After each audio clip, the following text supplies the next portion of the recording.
Okay, did that change anything or still robot?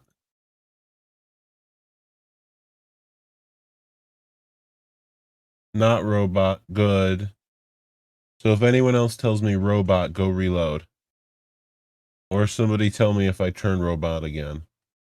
There now? Okay. I don't know what that, so as I was saying, I figured this out while talking with Cav. My my whatchamacallit, I have to have it has to be an internet issue. It can't be my computer issue because other people, I've had it tested and it's not that. So it's gotta be my internet, but there's a delay, allegedly. Now, I don't know how bad the delay is.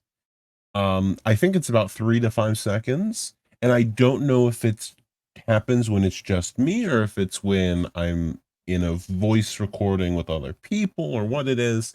So I'm just, like, putting this out there now so that in the event things have seemed or do seem weird, am I back to being a robot again? No. Okay.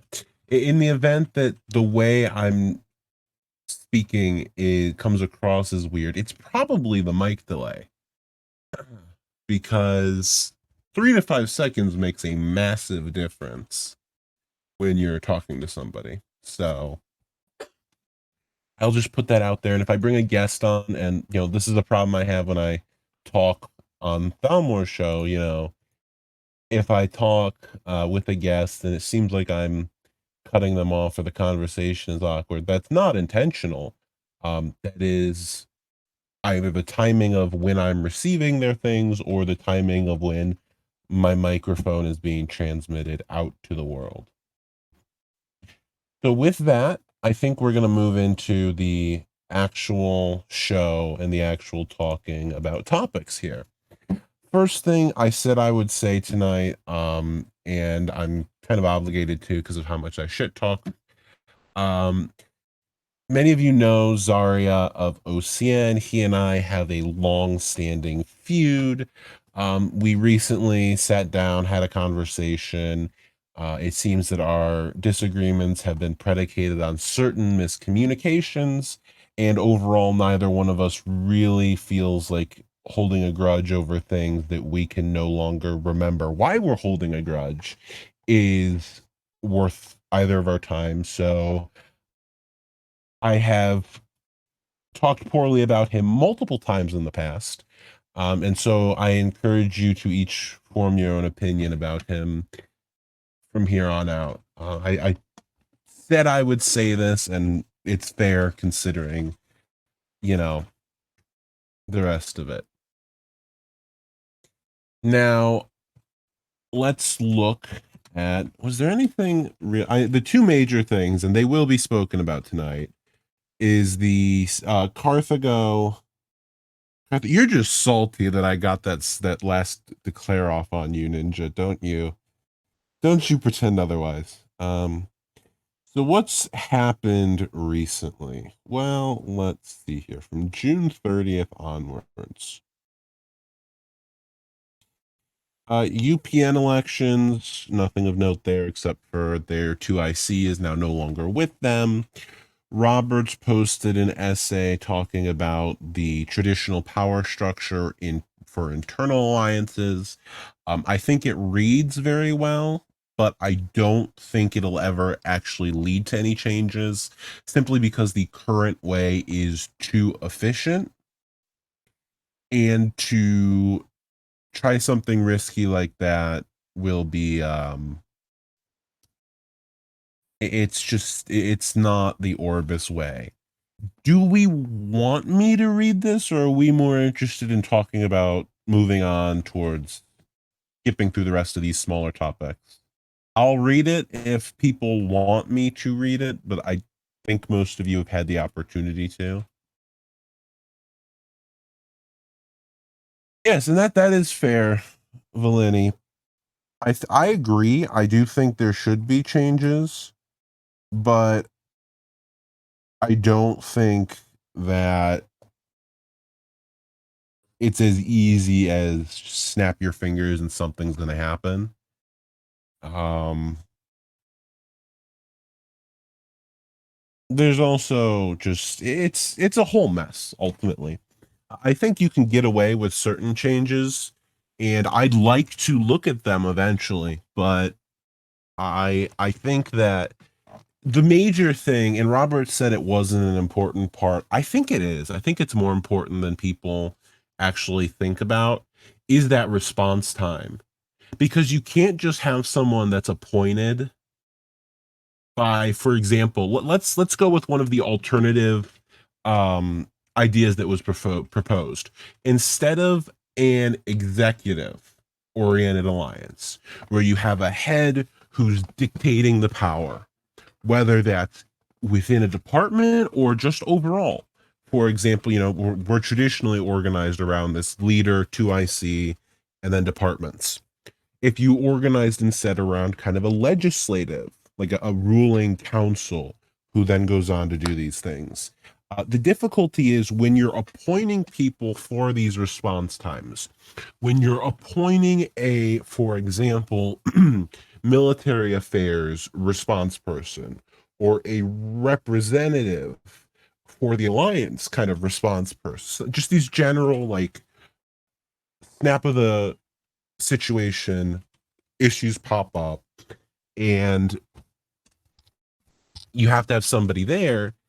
Just like in real life, that becomes politicized because you have to make sure you do that job not necessarily to the best of your power, but in such a way that it's going to be approved by the legislature so you don't get thrown to the weeds. So I think that's I think it's more useful than people consider. The Golden Horde has reformed, and then Requiem more or less merged in. They had a few split off, but it more or less merged in there. Um, what else has happened here? Deca retired. Partisan is now left in the remainder of Requiem, and Camelot turned 5. We will get to the war stuff here in a minute. What else happened here? Okay, beige changes. We will discuss these beige changes because they are important to talk about. We already discussed the superiority changes. I do not feel like we need to go over those again. Gods of Orbis, this little micro had some drama where they splintered and then they got cooed. UU and KT White Peace, and UPN signed the coal mines. So let's start with the beige changes. Well, here, actually, you know what? Here, we'll do a poll. We'll pretend there's democracy here. Let's do this. Zig. What is it? And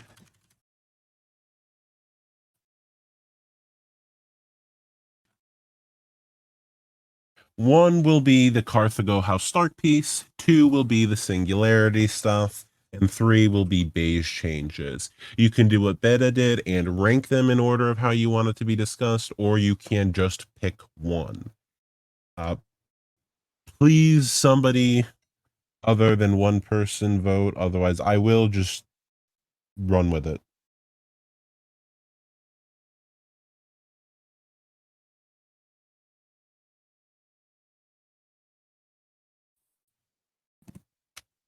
Zig picked well. Okay, so far we've got 2 people for the beige mechanics first. That's what we're going with here. So I am going to pull this beige mechanics post and put it over here. Whoops. Yes, so people want the beige mechanic stuff. Okay.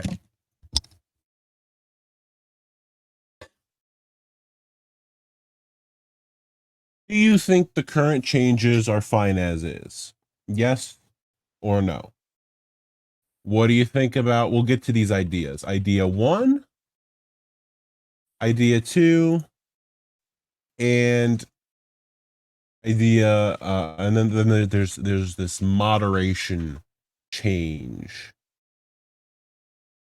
that was submitted.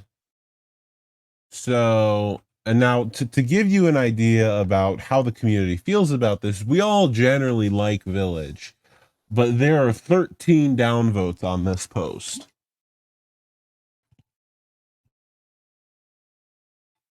That is a not necessarily Prefontaine level, but a significant amount of downvotes nonetheless. So, what are the current changes? Lose a defensive, you get 2.5 days. Lose an offensive, you get half a day. All wars that end in expiration give beige to the defending party. Your beige is capped at 5 days, and it does not begin reducing until all of your defensive wars end. Expired wars do no damage and give no loot. So it's just the war closes like a normal expiration, but beige is then awarded. 57.5% of people do not like the current changes. 42.5% like the current changes. Idea 1 is read as follows. You increase the beige cap to 7.5 days. So 3 lost defensive wars. And beige still does not tick down until all wars are finished. The second idea is that the current system gets flung out a window and Alex drives over it in his Mercedes that he bought with all of our credit money. And it's replaced with the first war lost giving 7 days of beige, and everything else gives nothing. So you lose an offensive, you get 7 days. You lose a defensive, you get 7 days. Beige does not tick down until all wars are finished, offensive or defensive. Although if you declare another offensive after receiving beige, it would go away. And defensives that result in war expiration will give 7 days of beige to the defending nation. Whether or not, I would assume there's still that cap of 7 days. Now, this is the part that I think has gotten a little bit more of a reaction. Additional changes. Per moderation's request, we will be adding an anti-beige baiting mechanism.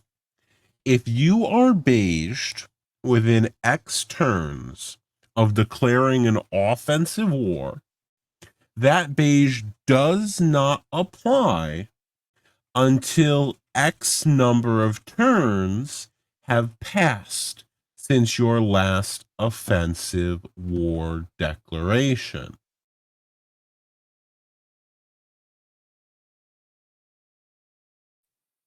So if you declare an offensive war and then 2 turns later, you get beiged. With the lowest option on here, which seems to be the most preferred of 6 turns, that's still roughly a little less than 4 turns until your beige applies and you can no longer be hit. So if towards the end of your defensive wars, you declare an offensive war, all 3 of your defensive wars have a direct incentive to beige you, because then it will not apply and they can reslot you before the beige applies. You can more or less get 2 rounds in for the price of 1.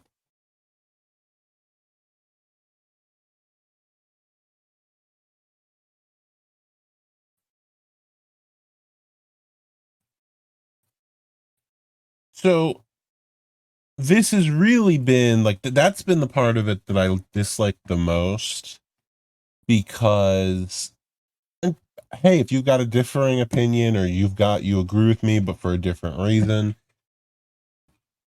I am open to hearing contributions and adding them to the list here. But I really think that kind of disincentivizes for however long that period is. As soon as your defensives have the ability to beige you, there's no longer a point in declaring an offensive war. So after X point, whatever that is, after however many turns in, your defensives can then beige you. Declaring an offensive is a terrible idea.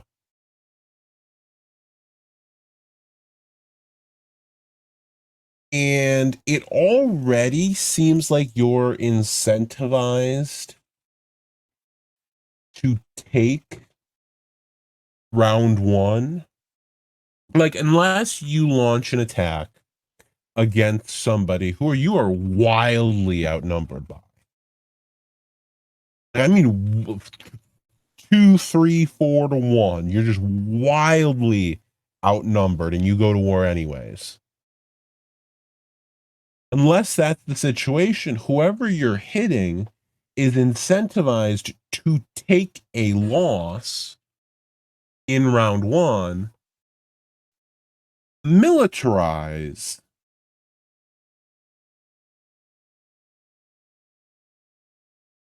and then come back and hit you in round 2. So unless there's like a genuine shot of you winning round 1, or for that matter, whatever round you may be in, whether that's round 1, round 3, round 7, or round 28, the incentive appears, and somebody please correct me if I'm wrong here, the incentive appears to be take your hits and then use the beige time to militarize and come out swinging. Is that inaccurate? I mean, I know we have Beta Udu Milcom. Is that, am I providing an inaccurate summary of how this incentivizes players to act?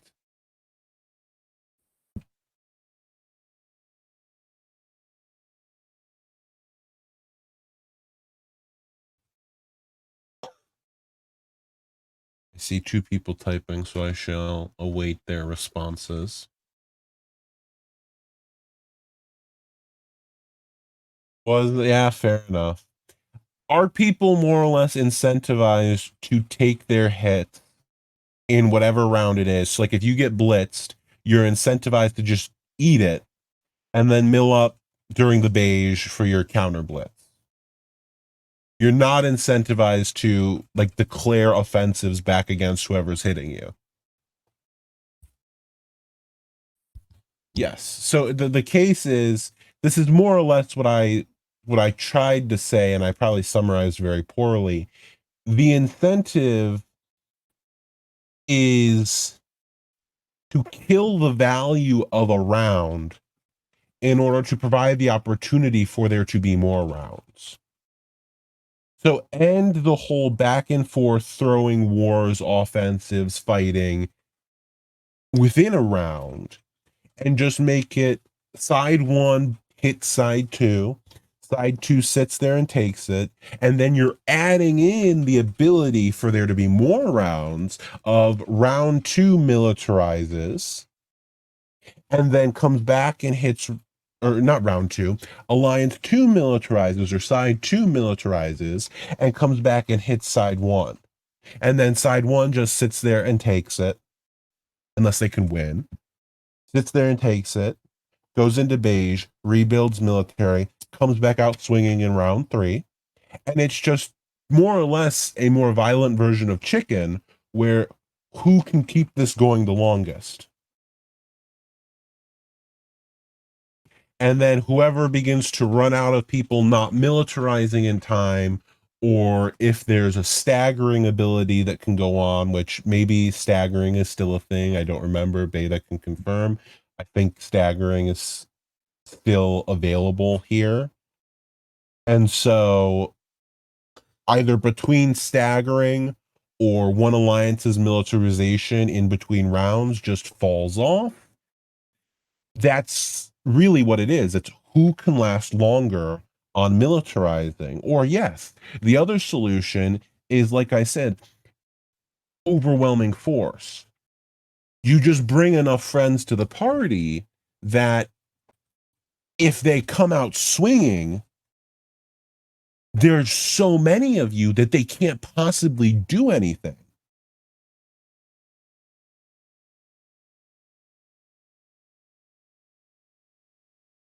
So staggering is still in existence, Ben?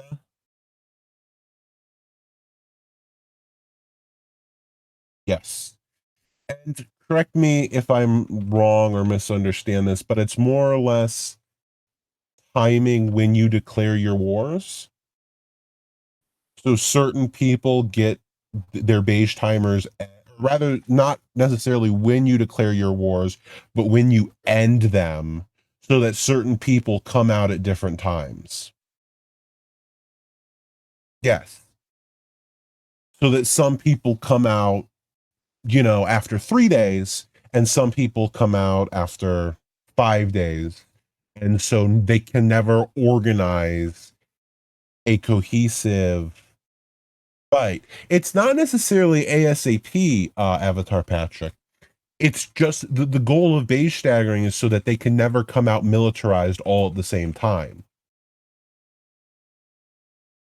You don't even necessarily need to have it be the earliest possible moment. It simply needs to be, do we beige enough people over this window of time that there's plenty of room? It depends. I have had wars where I can get within like the first good chunk, first 20, 30 turns, usually within the first 30 turns, you can get your opponent within territory where then you can work on beiging. And it's easier because you can provide a window of where they need to declare rather than like a specific time area or the rest of it. And it's much more adaptable. Plus, I think it's easier to get members to beige than it is to convince them not to beige. That's been my experiences. They're a little more eager to beige their opponent than they are to not beige. And so if you just stagger when they can beige, and they'll always be able to beige because there's no point in letting a war expire when you can beige it.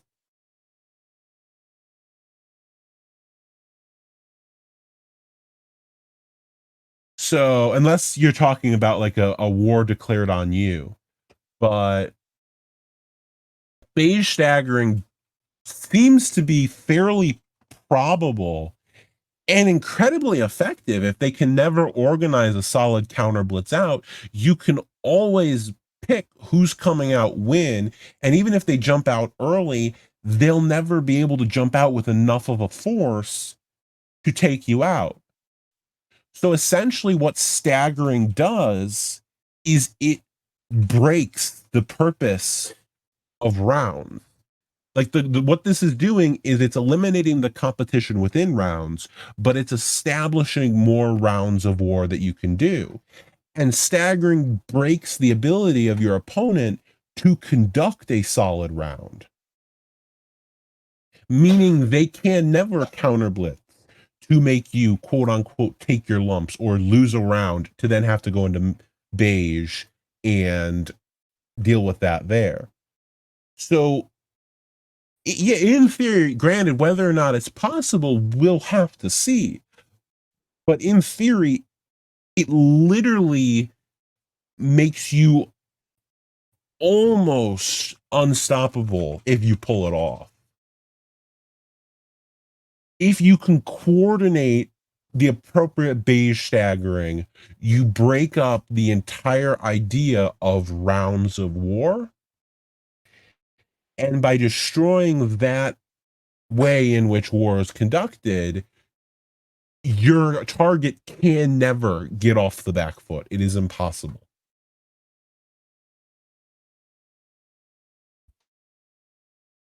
So I agree. I think that 7.5 days makes it a little bit more difficult because you really only need 5 to 6, which gives that extra 1.5 days of coordination. But even then, depending on that then is like, then you're subject to all the other problems of a counter blitz. Can you get people on and active in time to pull off whatever needs to be pulled off? And the problem, so sure, that like enables the counter blitz and weakens the ability for beige staggering to exist, but then it's still subject to the whole, you need people to be active to pull it off.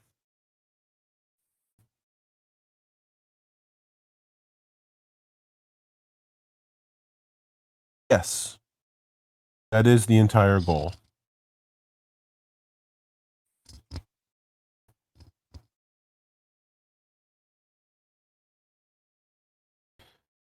So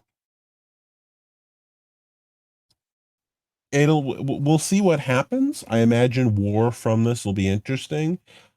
I hope to be able to test out a war after this pause, after things get implemented, so that we can see like the practical applications, because test server really is not like a good change,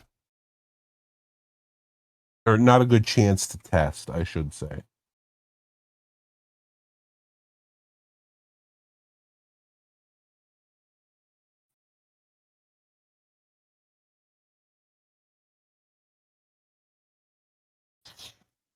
So we will see what happens, but it's interesting stuff. The next thing that people voted on me talking about here was the Carthago House Stark piece. Where is the man, the myth himself? Okay. Vass, you have.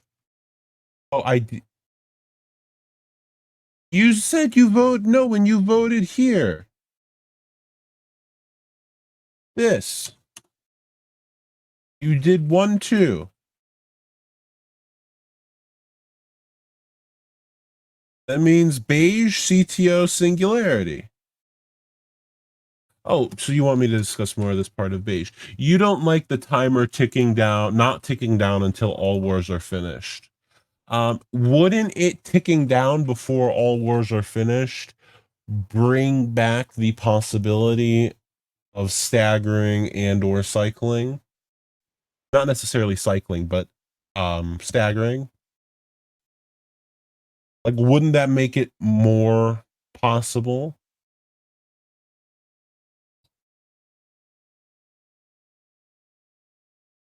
Maybe I just don't understand MA mechanics. Oh yeah, beige not ticking down until all. Oh, so is that all wars, including offensives? Yeah, whoops. Yeah, that's a major oversight here. And he even responded to me and said, yes, all wars means all wars. Um, yeah, no, that sucks. I didn't even realize the implications of that. If you declare an offensive war, you're, yeah, that there's no reason to declare an offensive war. Yeah, the whoever the winners are get free beige and can hold them out from that makes staggering even more possible. Because if you declare an offensive war, never mind about the second round of slotting if you do it too late, but then they can just hold you even longer through the beige, through like your other people's beige expiries. And yeah, whew.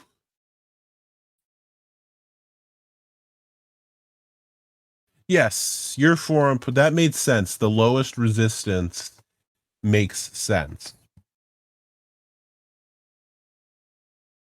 But yeah, no, that absolute garbage. That literally means that if you can stagger,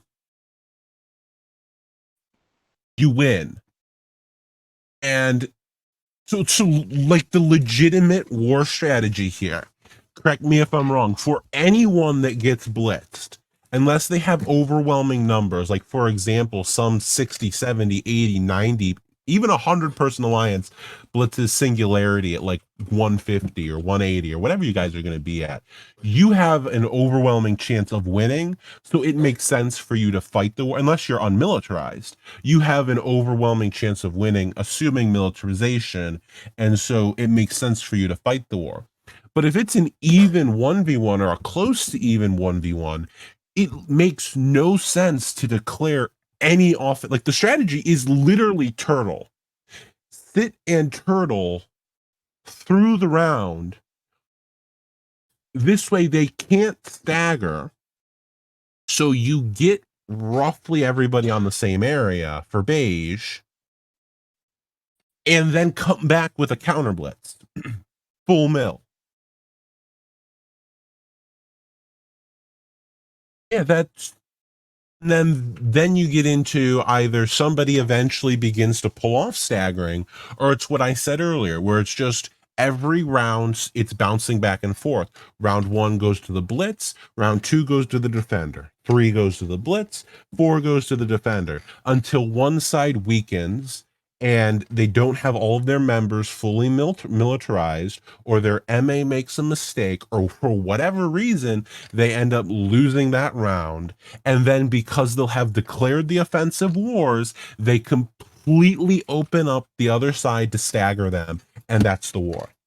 So it's literally going to be a drawn out conflict of who can go the longest without making a mistake.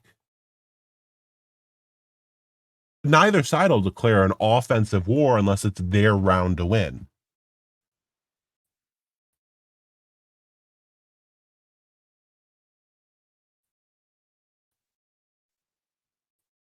Yeah, no, this does not seem like it'll go well.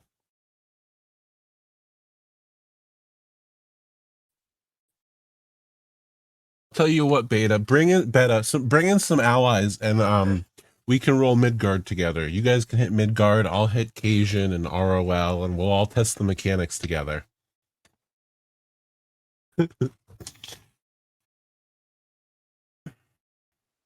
But no, I think this covers the base stuff, and yeah, it really does seem like there is nothing good coming out of this.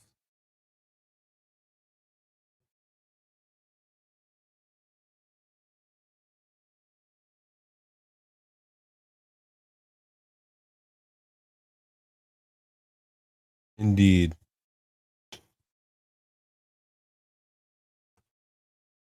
Indeed. Also, there's an M level between Arg and Singularity now, which I think is funny. Yeah, there is.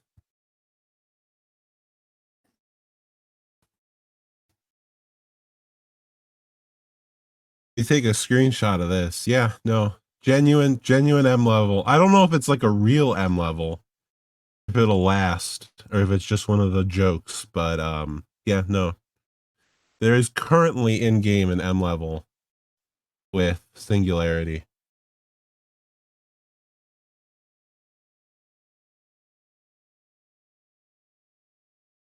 For those unsure, I shall post the treaty web. Yes. It's happened. The pirates have taken a side. It's game over. Singularity has become so powerful that even the pirates have chosen a side. They refuse to be left on the outside of this upcoming war.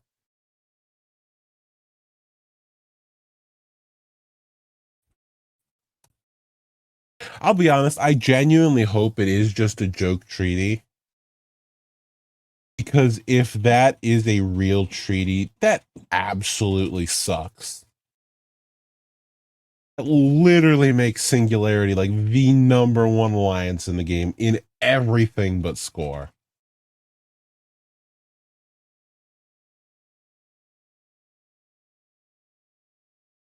There's no see. This is the other thing. People were talking. I'm not gonna jump to it. I will get to railing against Singularity in Florida later, but it will not be right now. I have an order that I must go in. But I promise you, there will be a railing against them. I will be giving a speech. Okay, so here's this peace post. Do we still have the one and only Valini Bass? We do. Okay. And I'm sure we have other people who will enjoy commenting on this FA situation. So,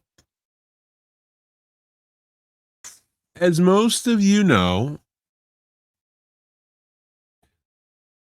there was a war. There was a war where House Stark hit Carthago over bank and the money they were owed within it. The peace terms were outlined as follows. I know, I was so happy, CCT. I was so happy. There's one thing in this game that I have been the most happy about. It was that. Like, relevance at last. So, surrender of Carthago to House Stark. No new wars after the peace. Payment of the value of shares to House Stark, so reps. Payment of Order of the White Roses value of shares to the Legion, declared as their kind of successor. CTO cannot produce food for 2 months. Carthago changes their flag to the image there that I'm sure everyone has seen for 2 months. Carthago admits elephants are weird. That was my term. And Davis recites a poem to Hobbes.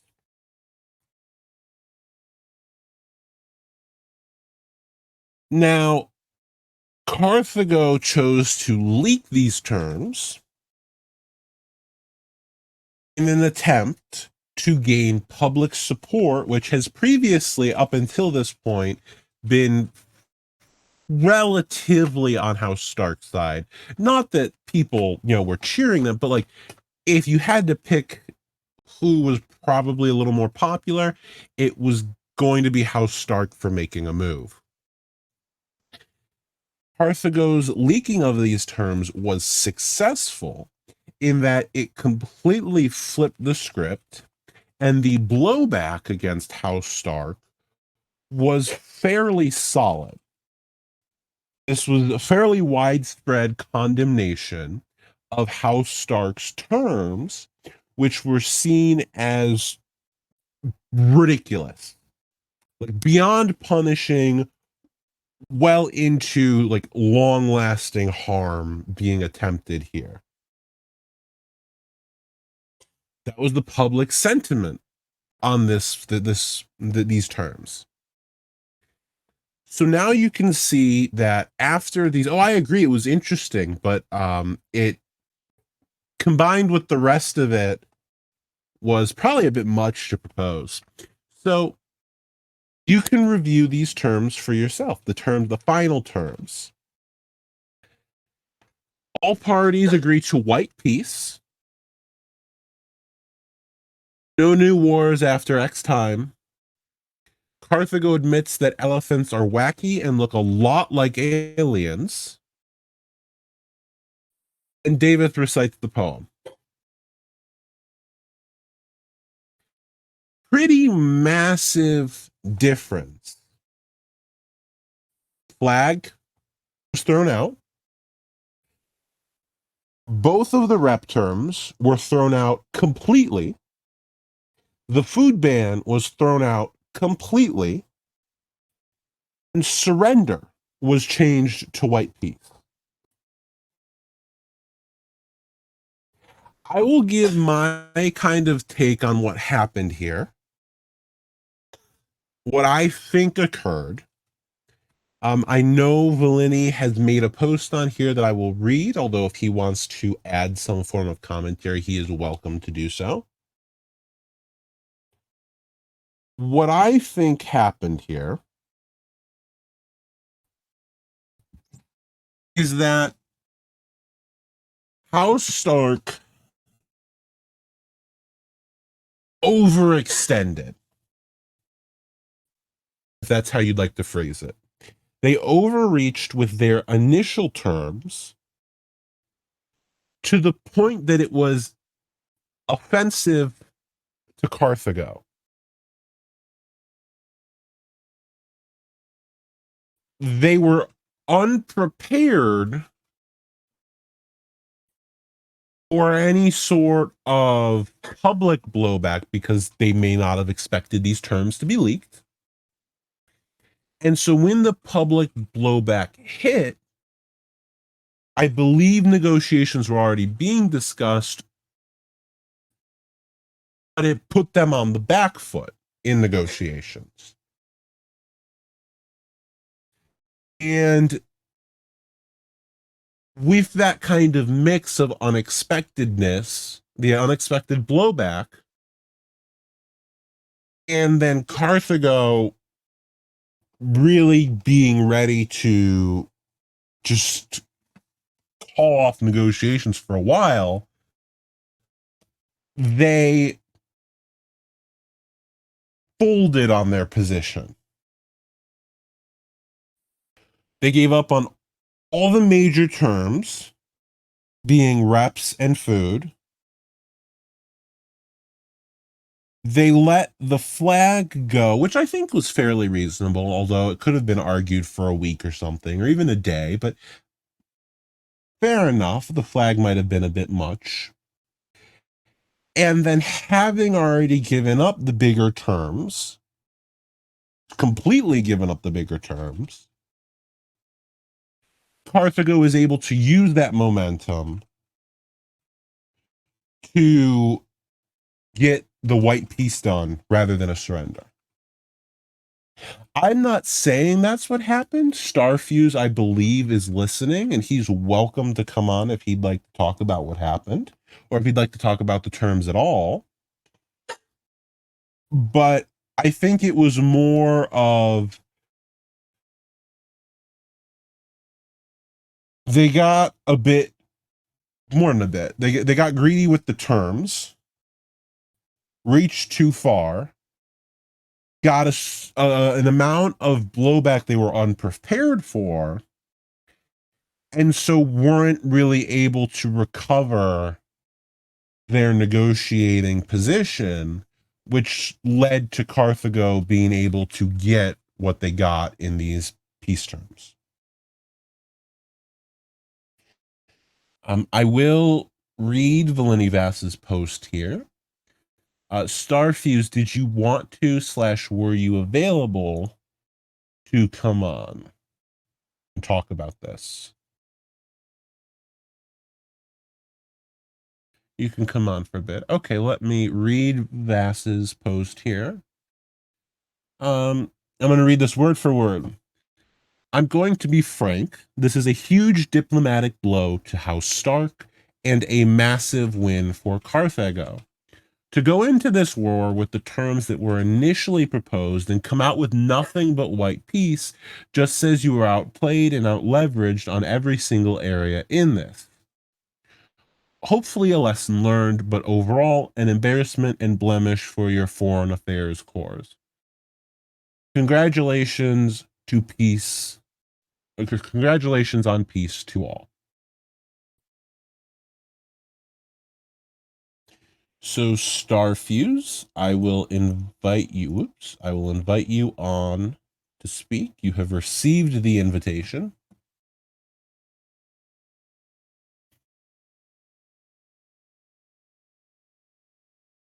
Hello. And there we are. Hello. All Hola. right. You know, free reign. You talk about whatever you'd like to talk about here. All right. So in regards to the difference between the terms that had been proposed initially and what we eventually came out with, I mean, obviously we'd already mentioned that they were initial terms that were designed to be high and negotiated down. Not saying that it was the right move in this instance, but that was more so the thought process behind it. And then we did reach a bit over where we should have when we create those terms. So that's pretty much been what we've stated publicly. As far as what we ended up with, it was we were put in a bit of a difficult decision or position in regards to when the terms were leaked in the public backlash. So it was, we were a bit pressured to, give up on some terms specifically.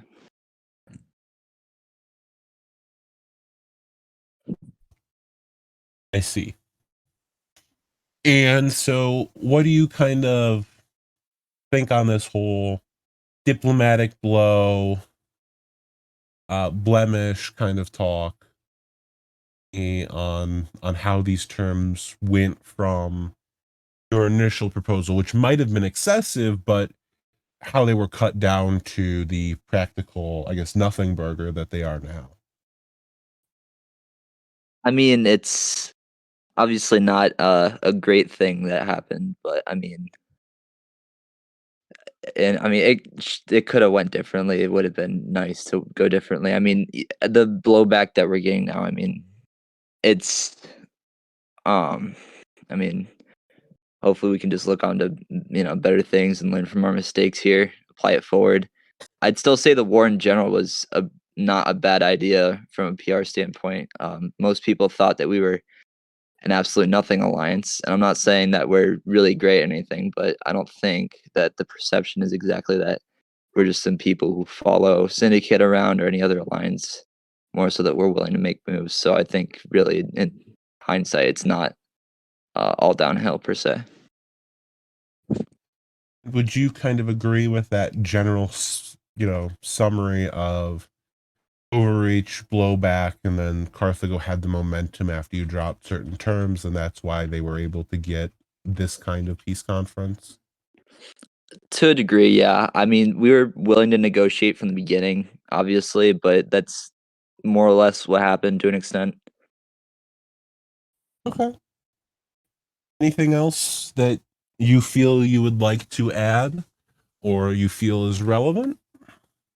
Um, Nothing specific, more so that just I guess we'll take the L now and apply it forward. Hopefully, we can make some things happen in the future. Fair enough. Thank you for popping in. No problem. So I will bump you back to the audience. And I will open it up to anyone of mild FA relevance who might have a comment they want to make. If not, we go on to Singularity.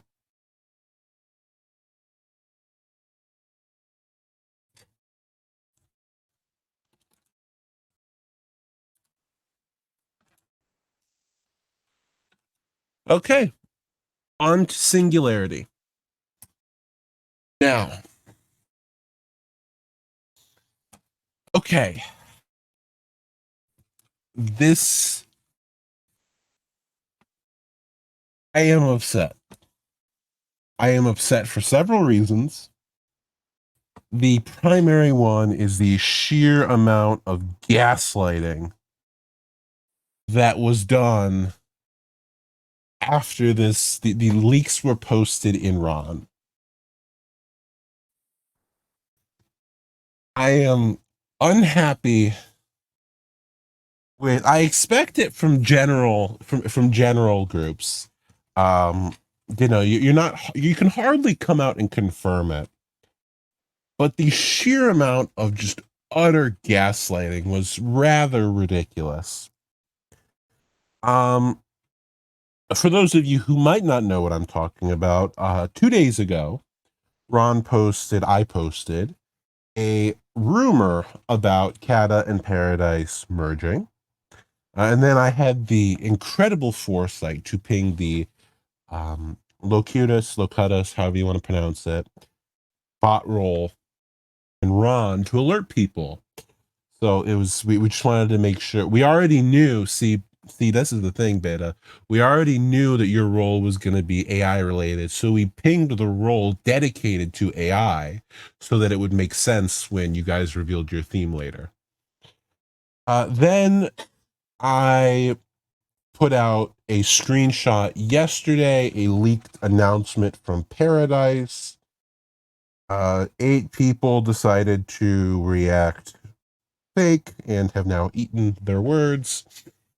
And so today the merge has officially occurred. I have been threatened over my posting of the screenshot, but that remains something that we will talk about if something ever comes up with that.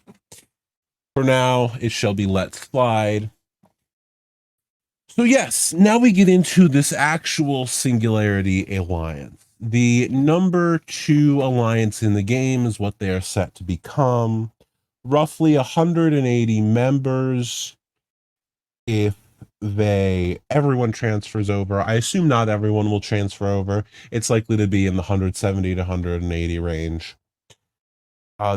There'll be around 750,000 score, and the average score is going to be around 4,000. So probably not like they're not massively tiered, but they've got a good spread.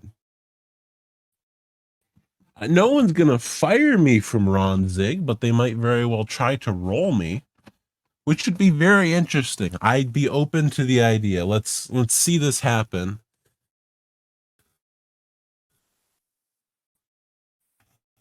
I am open to the idea of being threatened over Ron. I'll go sit in a one man if I need to and go the way of Spanky and leak everyone. See, I had the opportunity to think about doing that occasion, but honestly, hitting somebody after rebuild is the most jerk move you can do. Now, a few weeks, a month down the line, that's one thing. But immediately after rebuild is the pretty much like the biggest asshole move you can make in this game. And there are a lot of moves that you can make in this game. To do that, you are genuinely asking for a complete ruination of any relationship with that alliance and asking them to hit you later and do the same thing. You are starting a blood feud. Avatar Patrick, I would refer you to the Carthago Way merger that failed to go through after it was leaked and their alliance name was stolen.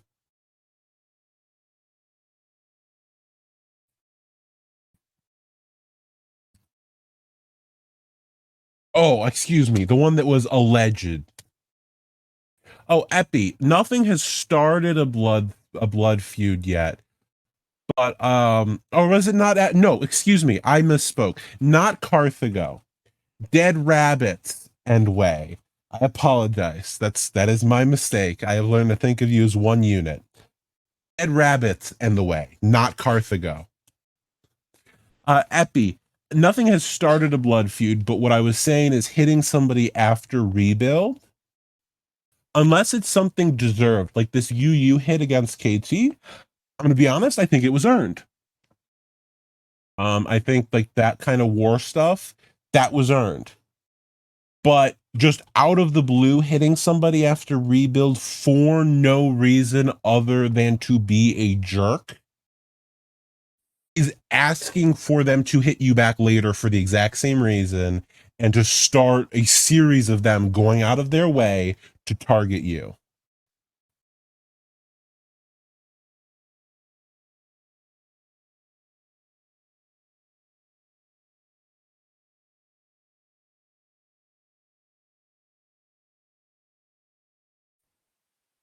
A YouTube video, Epi? Cool. Make sure you buy a Ron advertisement.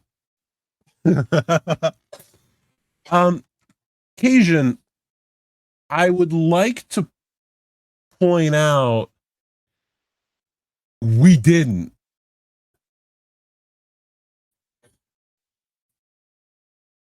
Like, there's a difference between a lot of the joking stuff that goes on and actually launching a hit that screws your rebuild. The other thing I will point out is there's a difference between you rebuilding and the alliance rebuilding.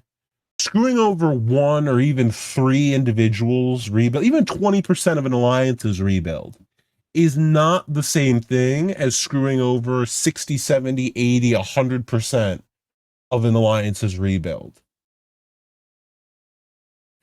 Part of the alliance is one thing. And yes, if it's a significant enough portion, you probably shouldn't do it unless you're genuinely trying to cause problems and be rude.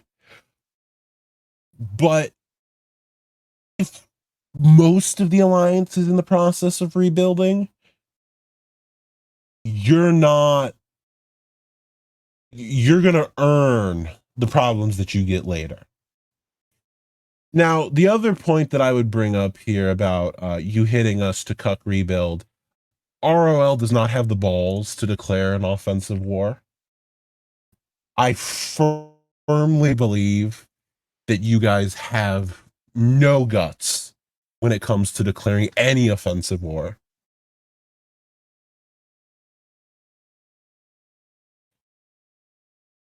You will sit and farm for the next half of eternity until you either reach top 50s, top 40s, actually, I guess it is, and declare a war, or Way makes you declare a war. Until then, there will be no offensive war.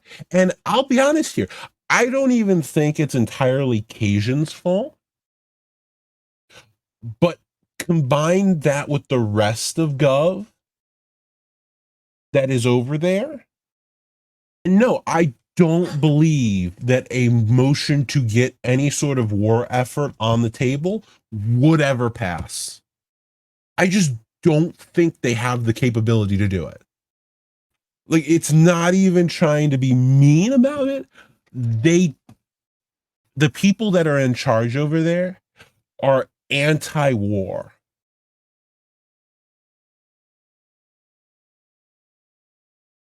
So, no, I don't think that the Alliance will ever declare an offensive war unless it gets dragged into one. Also, I believe that now you guys, how long has your prop been with Serene Way? You keep saying, I'd like to enjoy this prop. And it's like, you guys have been there for like a month. How long has it been? Let's scroll up here.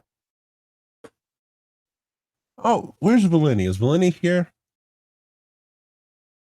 Leave it to Valini to sign a treaty and then not come on. How rude.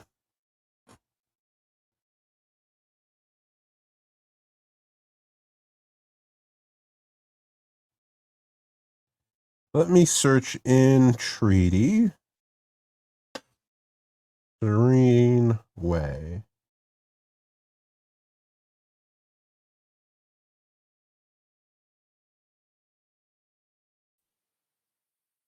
Okay, that's not popping up. Why is it not popping up? Let's try.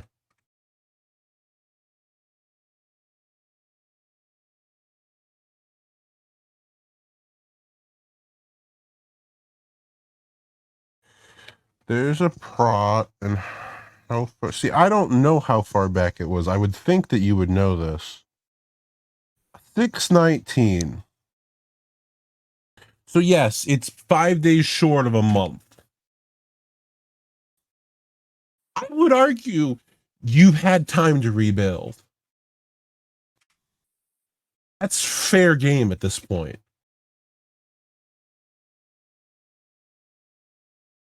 How fun. See, now this is where I'm not econ. I don't know how long it takes to ROI. Somebody with half a brain, is a month a long enough time to ROI?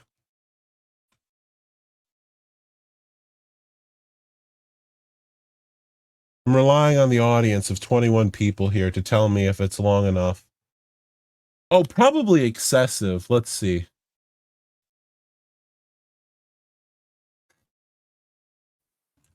Okay, and I can assure you if you ROI'd, everyone else did.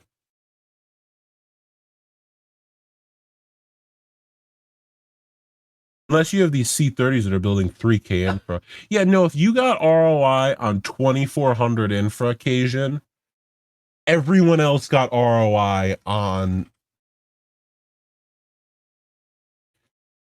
If you got your return on investment on 2,400 infra, everyone else in that alliance should be ROIing about now on the rest of their infra.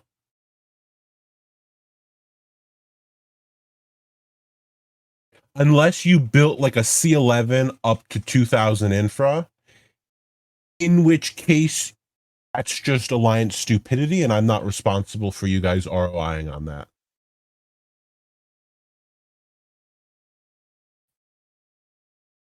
But if you put them at reasonable infra levels, yes, the return on investment should be there. I don't know, Sig. I have no idea. I am what we call econ illiterate. I do not like numbers. I do not like them, Sam. I am.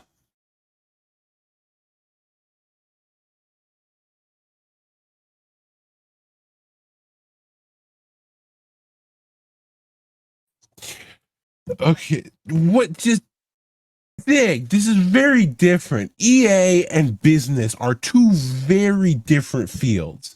And just because I can do both does not mean that I should.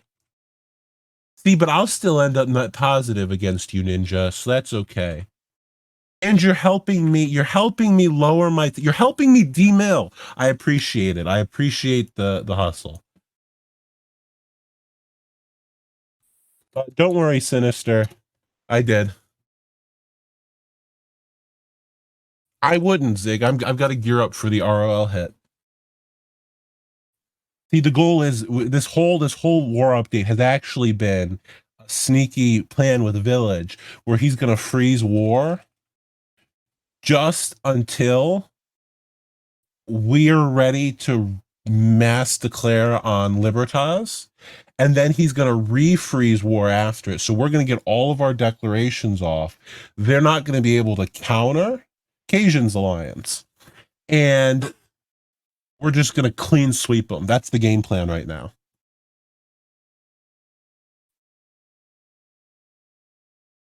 Yes, Mike, you can't say micro nonsense anymore, Zig. I got a solid term in against Carthago. Elephants being wacky and more or less aliens.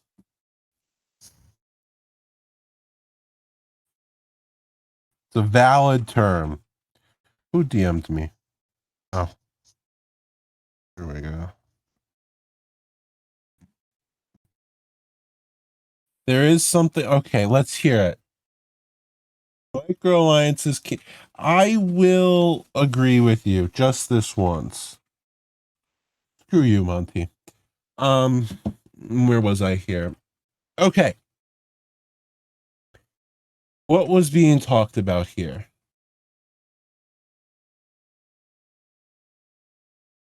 So, yes. So rebuilding, hitting after rebuild sucks.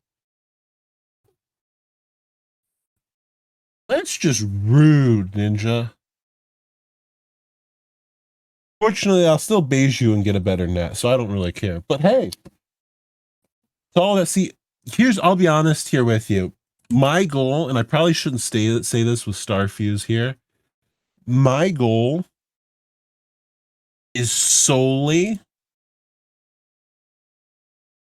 to be able to see if I can pass Hobbs. I don't think it's possible, and I don't think I can pass Dark Knight. But if I could pass Hobbs, the two smallest alliances here, Memento Mori and IOM, the two micros, the two irrelevant, would hold number 1 and 2 in net. And I think that would be the funniest thing. Yeah. I think that would be the funniest thing out of this entire war.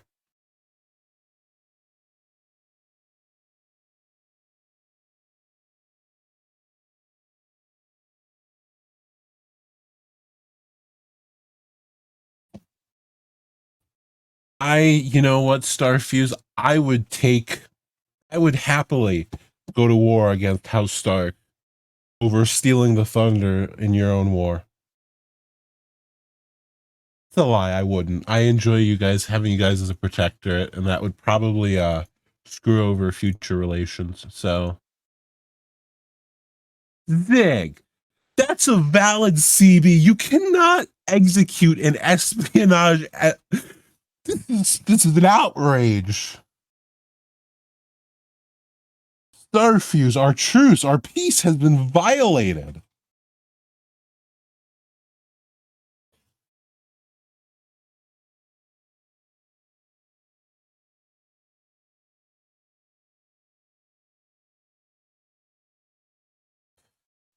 This is outrageous. I'll even post the evidence here so I don't lose it. This is a declaration of war.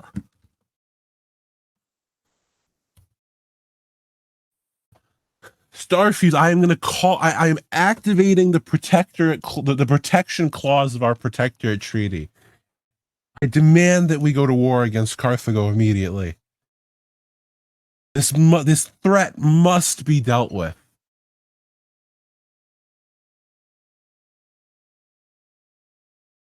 I swear, tomorrow I'm going to wake up and like half of Carthago is going to have spy opt me.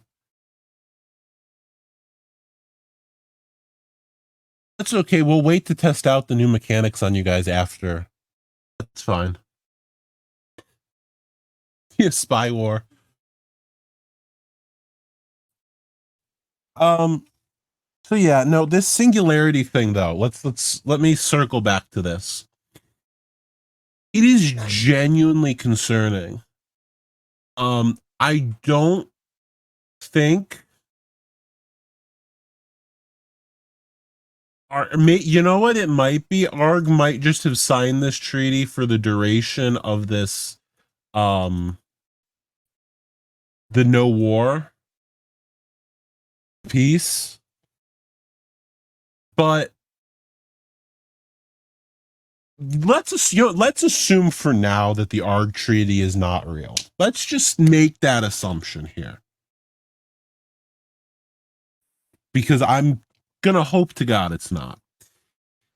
Singularity is already going to be the number 2 alliance. Get that out of the way.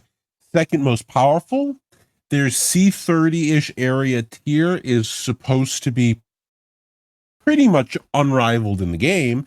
Now, whether or not they're going to be able to match up against, Rose, Eclipse, maybe not in these upper levels, but low mid C30s is supposed to be fairly heavy.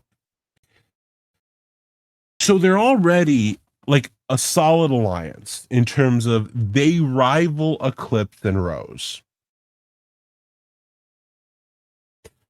They're not going to act as a third power based off of their current treaties on their not their war page, on their alliance page. They're remaining a part of Florida bloc and keeping an O with Eclipse. The math will have to be done, but the combination of Rose and Singularity without Eclipse attacking them, being able to declare a war against them, strongly implies that there is not a force in the game that can take them on. Unless TKR Sphere and Midgard combined technically have the tiering to match, and I don't know if they do, haven't looked at a tiering chart, I don't know, then or unless Eclipse is willing to declare war on all of Florida except for Singularity, or Whelp is willing to declare war on Florida without Eclipse, unless any of that stuff is a possibility, which who knows, maybe it is,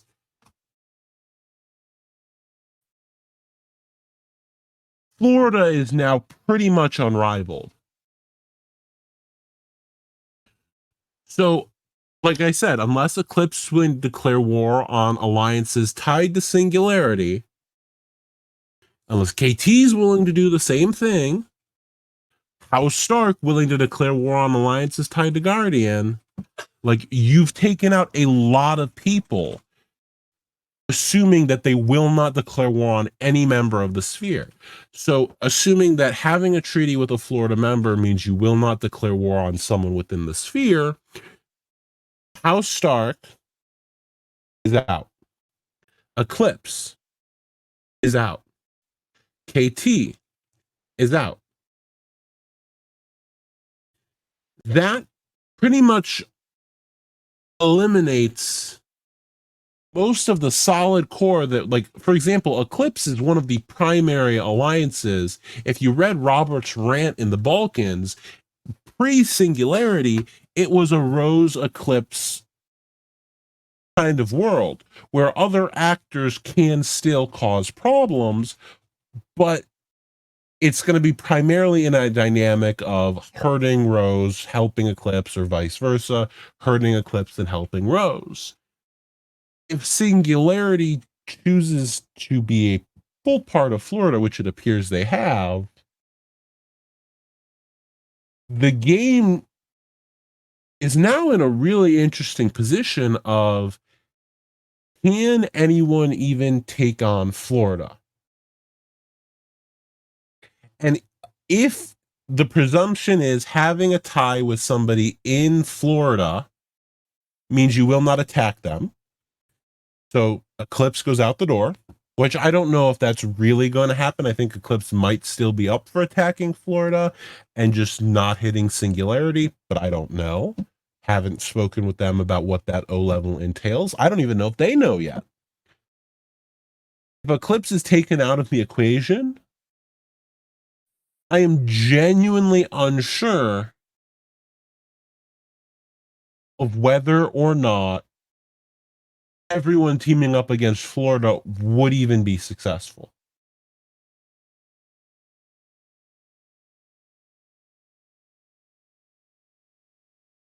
It very well might be that a game v Florida, given who they've taken out with Eclipse not being able to declare war on them, if Eclipse was not going to, is not enough to win. I don't know if that's the case. Like I said, I don't have the tiering in front of me, and it may be that it just about lines up, although it's pretty much a dog pile in every tier except for that upper tier where, it's fairly even. Somebody'd have to make a treaty, or not a treaty chart, a tiering chart, and we'd have to see. And if it is the case, that's a really interesting place for the game to be in, where the goal is to be unbeatable, is to not be able to, is for nobody to even bother declaring a war on you because they know they can't win. And you've essentially won the game if you're part of that sphere. Because nobody can declare war on you without losing and you ending up even farther ahead.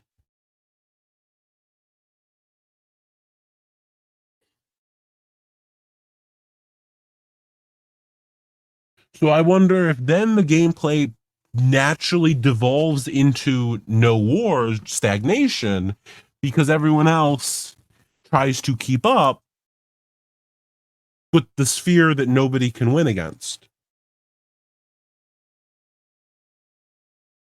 I'm just theorizing. It may be that none of this comes to pass, and it's most likely that none of this comes to pass, given that I would assume Eclipse is still up for war against Singularity allies.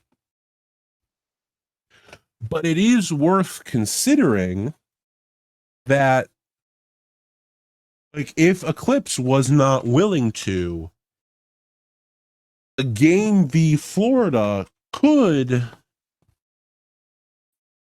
be a tough match even then to win. And like I said, it is also possible I'm entirely just blowing smoke because I don't have a tiering chart. But we will see what happens. I just think it's interesting that there was recently a debate about bipolarity, and now it looks like we might not even get bipolarity and might end up in a world where there is only one faction that matters until it dissolves, if it dissolves. Fun thoughts to consider.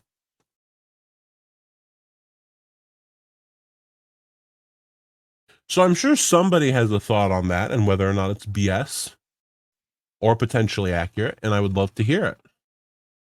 Avatar Patrick, you're in Eclipse. Talk to me. What do you think about this new O-level ally of yours that's overpowered? Even if you remember, I don't care. I want the take.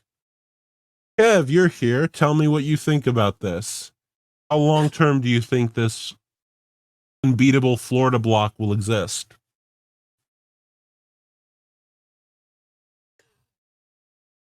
Avatar Patrick is busy?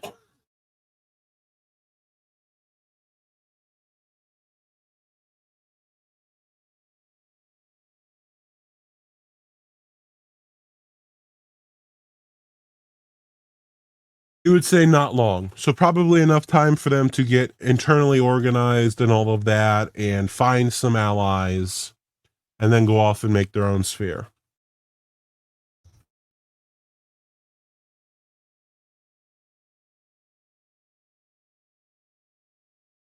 So here's the fun next question. Who do they make it with?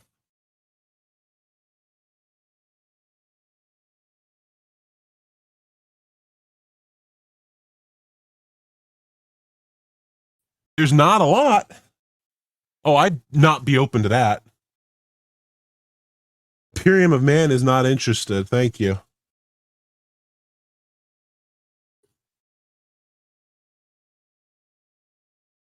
We are perfectly happy where we are.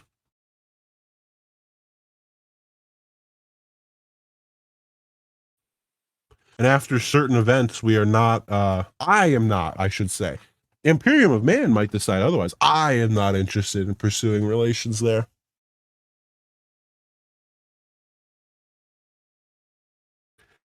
What was I going to say here? So, Knights Templar, perhaps. Maybe this treaty with ARG means ARG is actually going to be part of a sphere. So let's say KT and ARG, just shits and giggles here.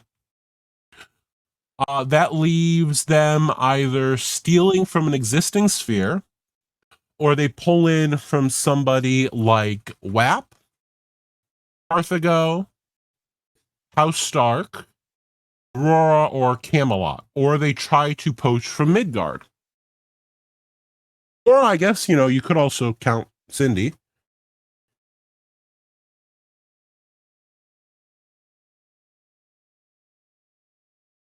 But Cindy seems like an interesting pick, given that Paradise and Cataclysm were screwed by Cindy. So it seems like that would not be it'd be like Wayward again, but if Paradise and Cataclysm were one alliance. So is Cindy reasonable? I don't know. But like, look at it this way: who is there to sign? Well, it depends on how large they want to be. If they're going to be a genuinely competitive third axis to the Eclipse Rose narrative, then they're going to need significant allies in order to do that. So let's say Arg and KT again, just raps and giggles. They've got the Golden Horde. Who else do they pull in? Carthago and Aurora could be reasonable. It's not wild. Even weaponized assault penguins, they're generally kind of a larger tiered alliance. Don't think poaching from Midgard is really something that would be of interest. World Task Force is not going to happen. So Singularity, KT, Arg, Carthago, Aurora. That's a possible sphere. Will they work with Camelot? I don't know. Is Epi going to sign a treaty again? A strong treaty? Is he going to sign into a sphere? Who knows? I will say, though, that if Singularity picks up some of these on the outskirts alliances, whether that's groups like House Stark, Carthago, Weaponized Assault Penguins, KT, well, KT's less on the outside, so I'll sub that in for Aurora, even Camelot. Maybe even, you know what, here's a wild one. Global Alliance and Treaty Organization. They need a home. Whoever Singularity picks up, Cindy is left with fewer and fewer options. To form their own sphere seems ridiculous because they won't. Now, somebody correct me if I'm wrong, but I don't believe they'll compete with Singularity, Rose, or Eclipse. So to do your own thing and be on the level of Midgard or TKR sphere is not a logical FA move to make. So what are the other options? Either they sign into Midgard, they sign into an established sphere like Rose, Eclipse, or Singularity, whatever Singularities will end up being, to try to tilt the scales and have more political influence. Or they sign with TKR to try to make that a fourth axis that is actually semi competitive, which it arguably could be.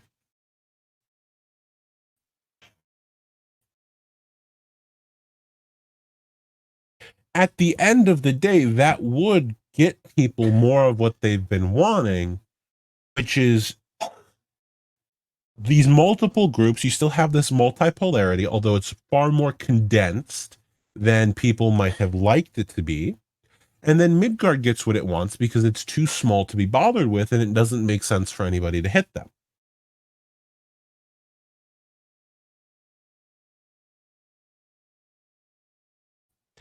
I don't know. But I will say for Cindy's past FA moves makes it seem like they would want to go into one of these top three spheres rather than forming their own fourth axis. Their past actions have made them seem like they would rather hop onto a bandwagon and push it over the finish line to be the most powerful rather than for example, join TKR and be competitive with the others. So rather than go and make number 4 and make it competitive with the first 3, they would rather pick 1, 2, or 3 and make it uncompetitive with the others. That's been kind of my understanding of how Cindy has operated. It may be that they will not operate like that, and they would rather operate in such a way that they do choose to go with TKR, or they try to form some fourth axis on their own or some little sphere of their own.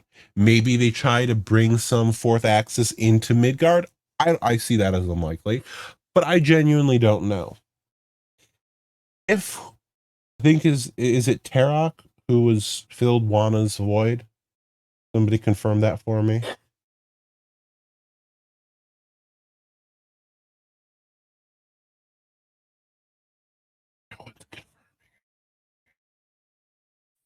I am in confusion. Okay, whoever filled Wana's void, I've been left to believe that they are not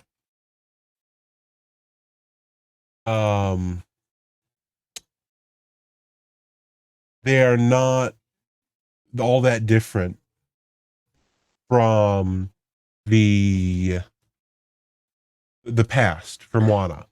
So they are his replacement is more apt to bring them into similar positions and act in a similar manner than do something differently. Yes, Terok, thank you. I was right. From what I've seen, Terok, no, I don't. But I've seen what people have said, and they're not certain that he's going to act in a different manner than Wana is. But no, I have not personally had experience with him. So, like I said, if he's different, fantastic. He'll take them in a different way, and they'll be able to be seen as less bandwagony. If not, he'll continue the less honorable view of the syndicate that has been permeated, and it'll be what it is.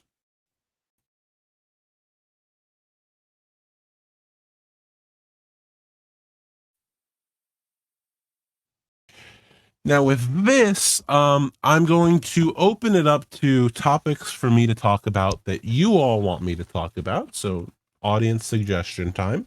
I'm also going to type up a poll here that you all can react to. Actually, I'm going to put it in community polls.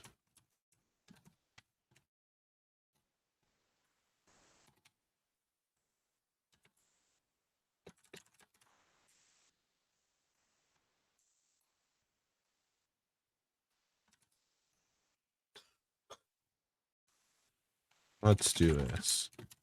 I hope Cajun's still listening, because this is about to get a lot less boring for her.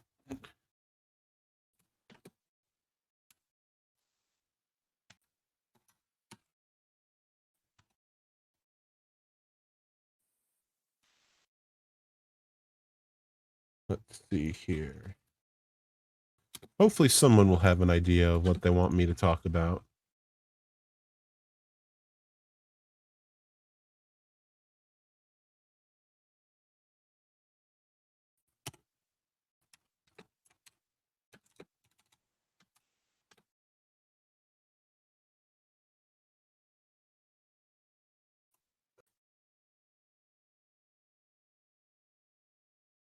There we go.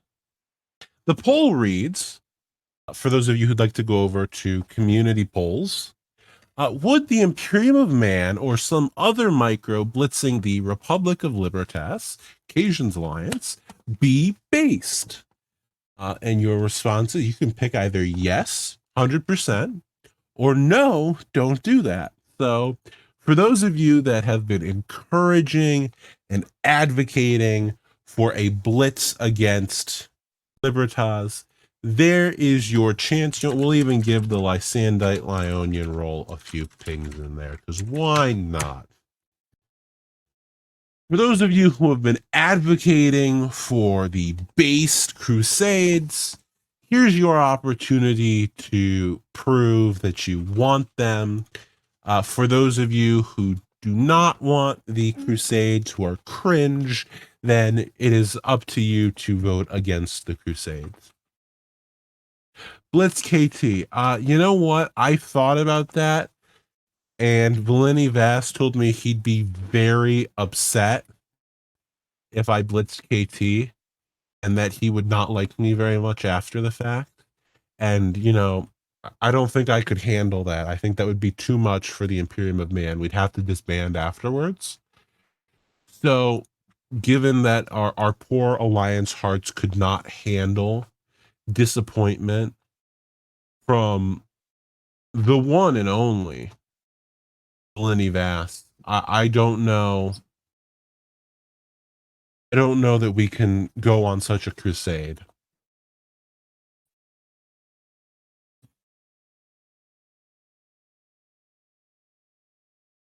It's BK. Maybe that's down the road. I would also hate to see KT bring in their M levels with Singularity and the Golden Horde because of our indomitable force.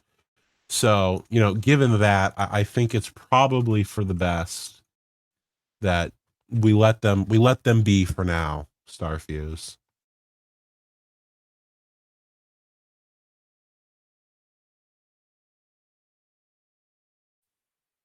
As unfortunate as it might be.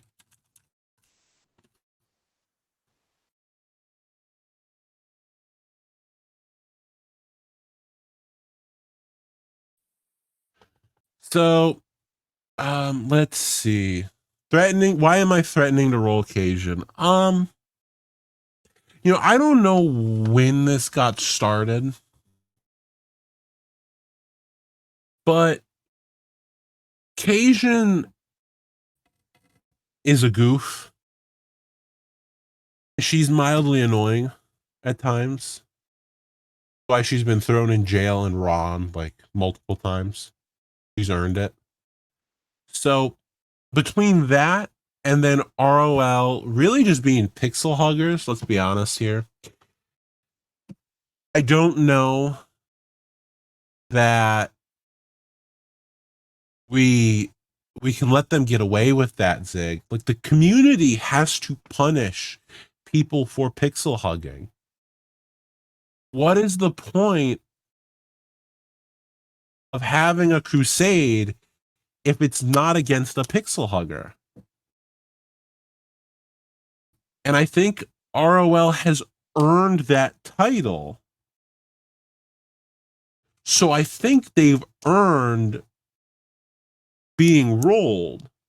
Dope Emperor, they've been around for ages as a splinter of FSO. They just don't want to go to war.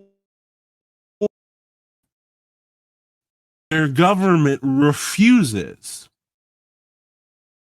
So if somebody will not go to the war, you must bring the war to them. So you'd think they'd be used to it, Dope, and they wouldn't have rebuilt and they'd have gone to war and proved themselves. Instead, their whole mantra has been rebuild, regrow, and just veg. Everything I've seen with them, and I have approached them. Let's be clear here. Let's leak the FA. I have approached them to go to war against other alliances as a fun test for them. We'll even carry it. No, I approached you and it got vetoed by your leader. So let's go with that.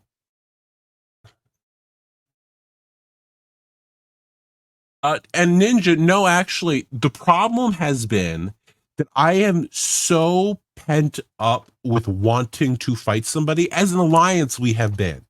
Literally, we would not have joined the war against Carthago had there not been zero other targets that we could use that would have targets for the whole alliance.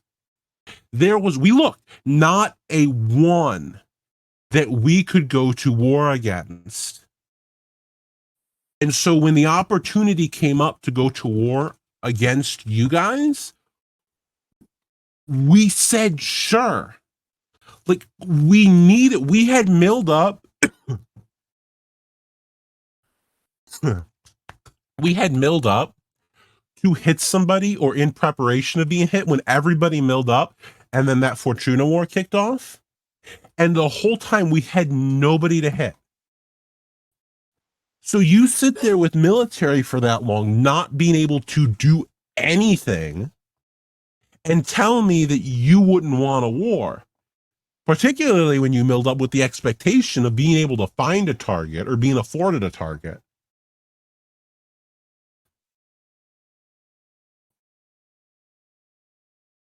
The other thing I will say here is the one way that a micro proves themselves in politics and war is through war.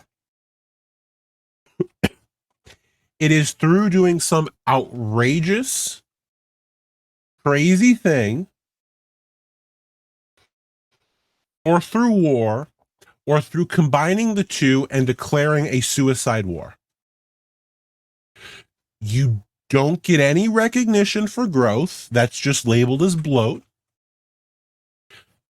You don't get any recognition for anything else.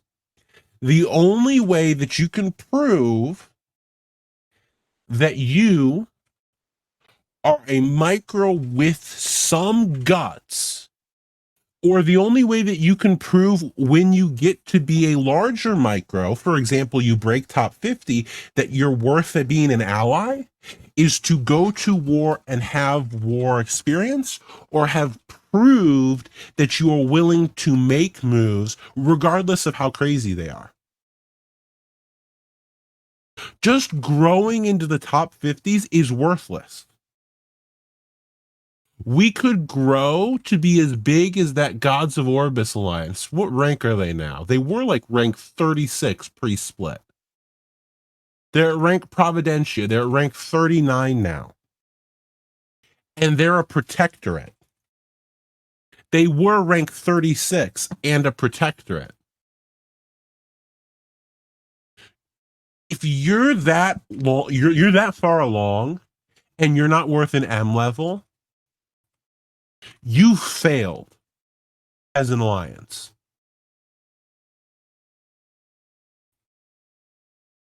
So the point of us looking for a war and wanting another war is not that we fought Carthago and quote unquote won.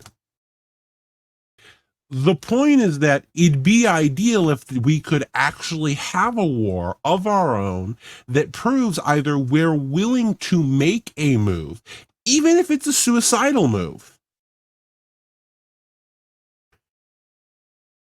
and we're willing to fight in a war. We have proved that we're willing to fight in a war, and I think we've proved we're semi-capable of fighting in a war, of fighting a war. You know, our MA is not terrible against you guys in Carthago. But I also point out that it was House Stark's war. We just tagged along. So while we might not have been terrible, we may have been, I don't know what our war performance is. I'll talk it up all day. I think we did pretty darn well, and I was happy with it.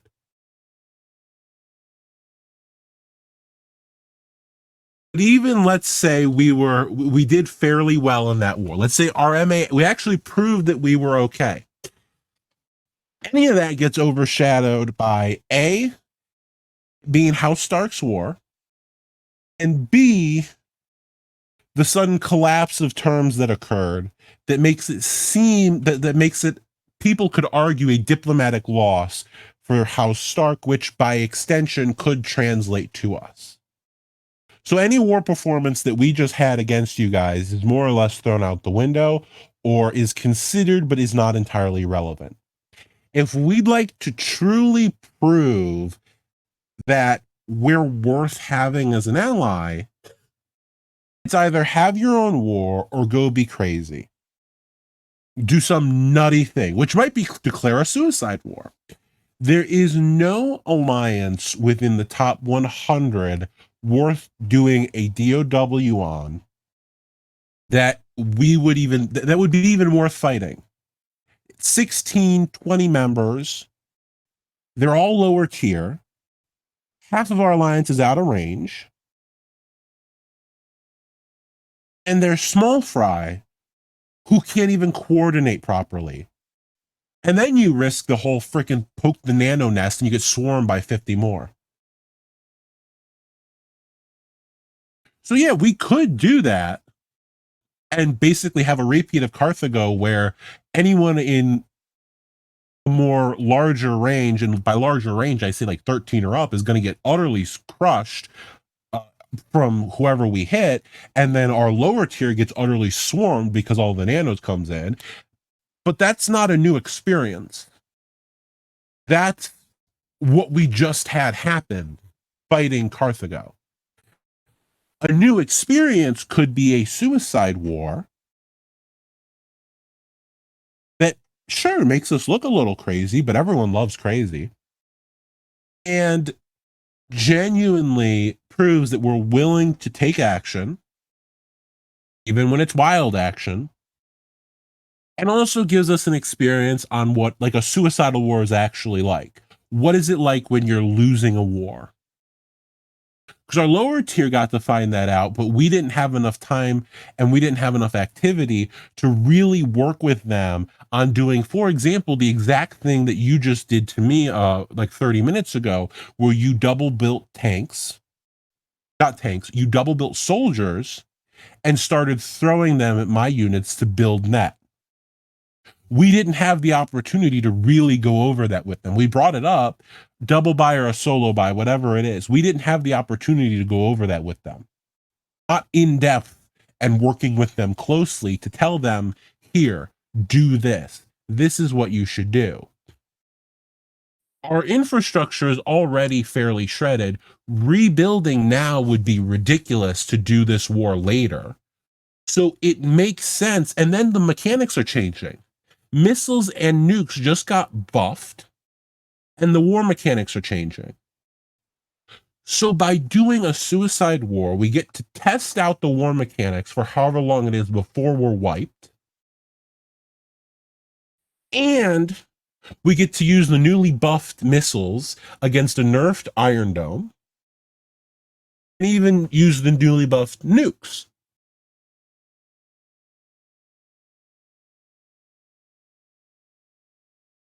So I guess my question to you is then, or to anyone that, well, yeah, Iron Dome is ridiculous. I got lucky with a few of mine, but I cannot tell you when you want them to work, it will be like 10 in a row that just blocked. It's like, no, no, thank you. That's not how that's supposed to work.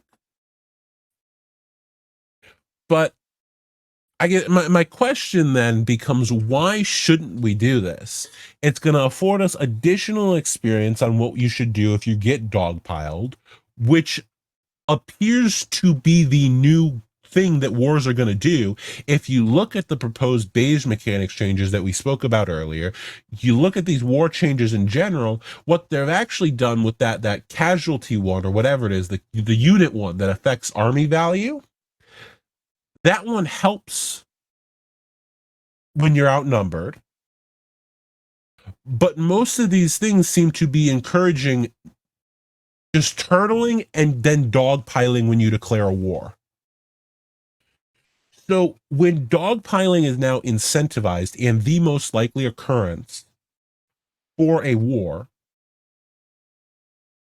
isn't this kind of invaluable experience now? We get to be the first ones to test, well, not necessarily the first, it would depend on when we do any sort of suicide war, but we get to be part of the early crew that would test these things, push to the live server. We get experience being crushed under overwhelming numbers, which is going to be the new meta for wars. And we get to prove ourselves as somebody willing to do things.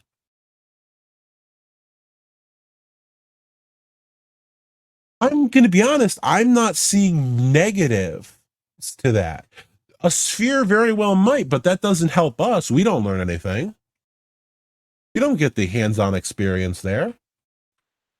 Sure, you can learn by observing, but observing's boring. Why be boring when you can test the stuff yourself?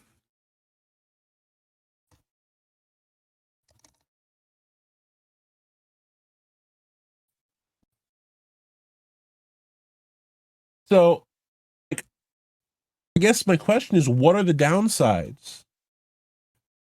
Aside from, like, if the members don't want it, which we are going to have that discussion, if our community doesn't want it, then sure, we'll go ahead and rebuild and chill.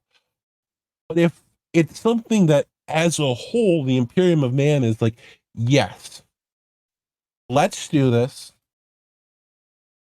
Given the 3 priority upsides that I listed, I fail to see any significant downside, much less any downside that invalidates one of or all 3 of the benefits of doing this.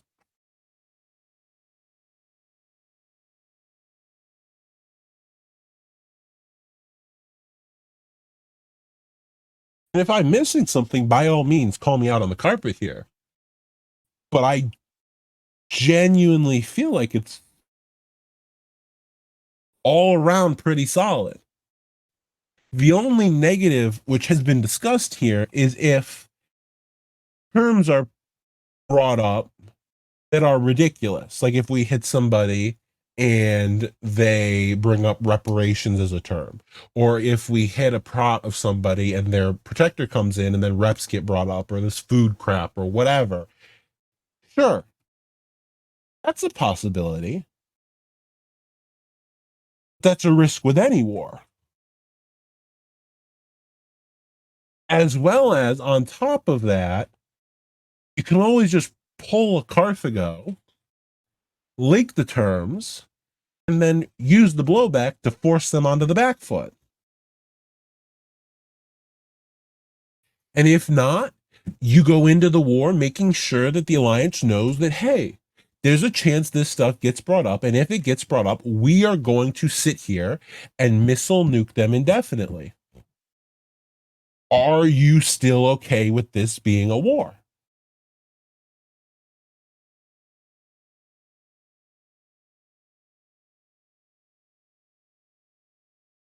Assuming all of that is done, like, you're going in with a prepared group ready to cause chaos.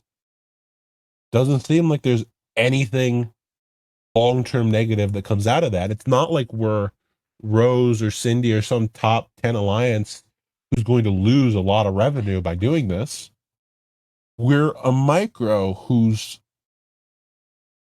arguably never going to catch up to Rose, given they already have, like, that's the point of these the existing gameplay mechanics, is that once you're ahead, it's really hard to catch up.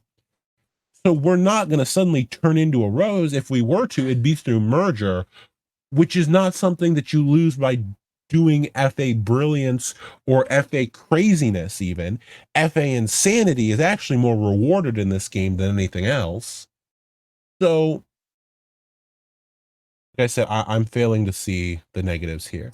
Epi brought up something that I would like to discuss here. Camelot is a good example of how being aggressive is massively punished. Perhaps, but when it's the only thing left to you to have, then it's a good thing to lean into. Additionally, I would argue that some of Camelot's problems come from outside aggression, more so FA issues that you have had I don't think it's necessarily fair to say that declaring a certain war or acting in a certain what declaring a certain war is what put you in your position. I think it's fair to say that some of the FA and general view of Camelot has justified itself outside of just aggression. But it is also fair to say, yes, that aggression has caused harm and will cause harm. Um, it comes up over and over again that people who choose to take action, if they're not the cool kids, they often find themselves ostracized for it. Black Skies remains untreated at the moment. Camelot remains basically untreated at the moment. I mean, taking that aggressive step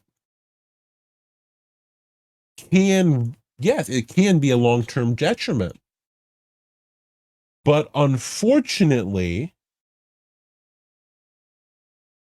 acting out, as I guess you would put it, is the only way for a micro to get attention. Like, if you really think about it, micros in the game are viewed as one big group of children that nobody wants to deal with. And the only way you pay one of them any attention is when they act out. When an adult does it, it'd be a macro, then it can be condemned. But when a micro does it, it is often the only way of them making themselves known. Tiering is better than competency is better than aggression. The problem with that at the micro level, macro level makes sense. Micro level, tiering is garbage. Tiering is never relevant because you don't have the people to matter. It's why tying Oblivion is not some massive tie.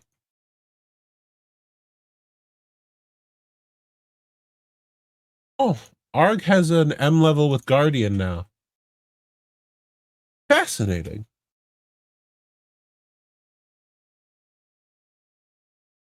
Arg's just signing everybody. They're joining Florida. Florida is now the true overpowered block. That's it. Yar is now going to become an official Rose M level ally. They're going to cut Legion of Dawn and they're going to join Florida as well. And Florida's just going to be unstoppable. But to what I was saying about Oblivion, like, for example, Epi, numbers are also relevant here because Oblivion's tiering is solid. Their average score is over 6,000, but they're 15 people. 15 people does not matter in the course of a long-term war.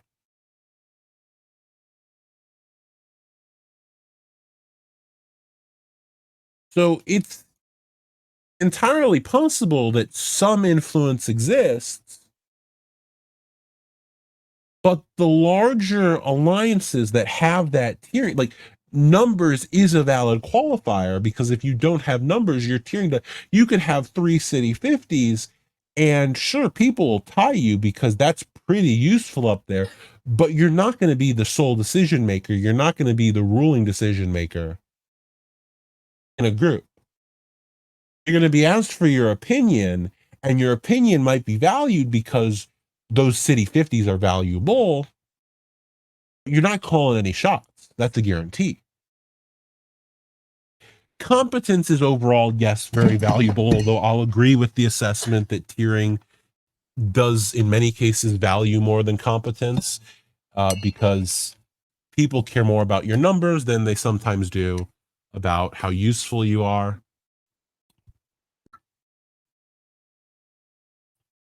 But yes, competency is valuable, and aggression, it is not, I agree, the massive requirement that's valued in allies. But I'm going to again bring it back to the micro level. At your level, that might hold true.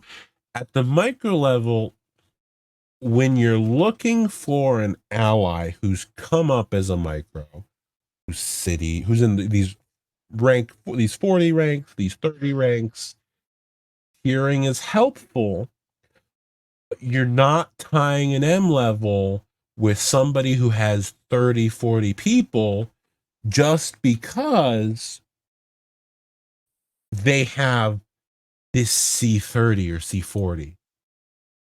You're tying it because they have the potential to grow into an ally who is useful at that level.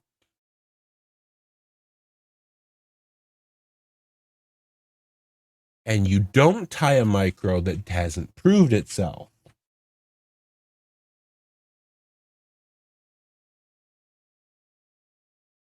I'll refer you to Kev's point. FARC and even Legion of Dawn, they're not valuable allies. They're there for the numbers and to be punching bags, but they are not militarily competent.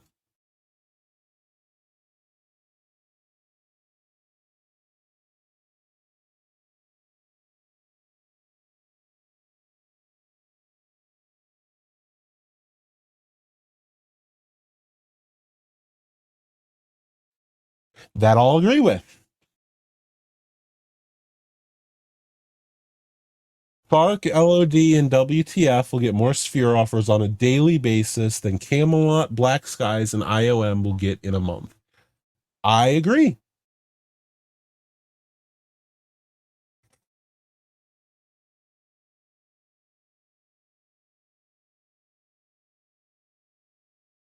I absolutely agree with that statement.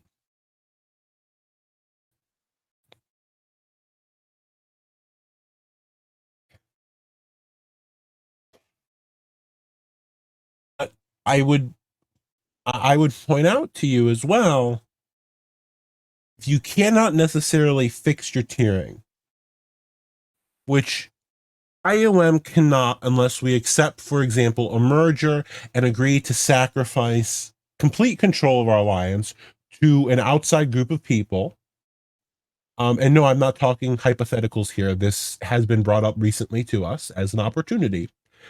Unless we more or less relinquish complete control of our gov to an outside group of people merging in, who would then probably bring with them 5, 10 C30s,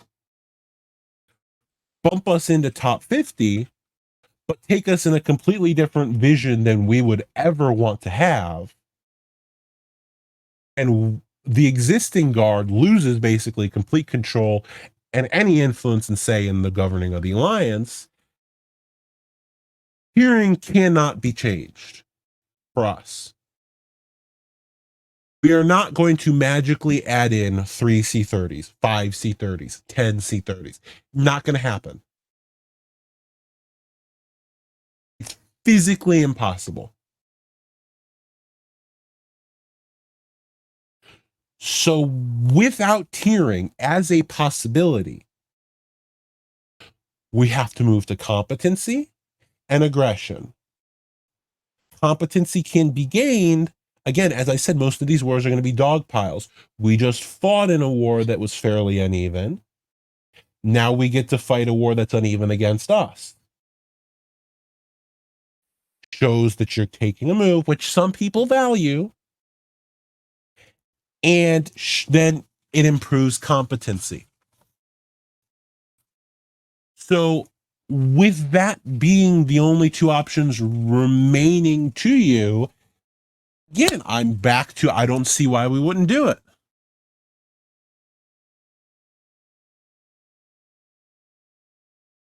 Networking is king, I agree, but the problem then jumps back to if they don't want tiering.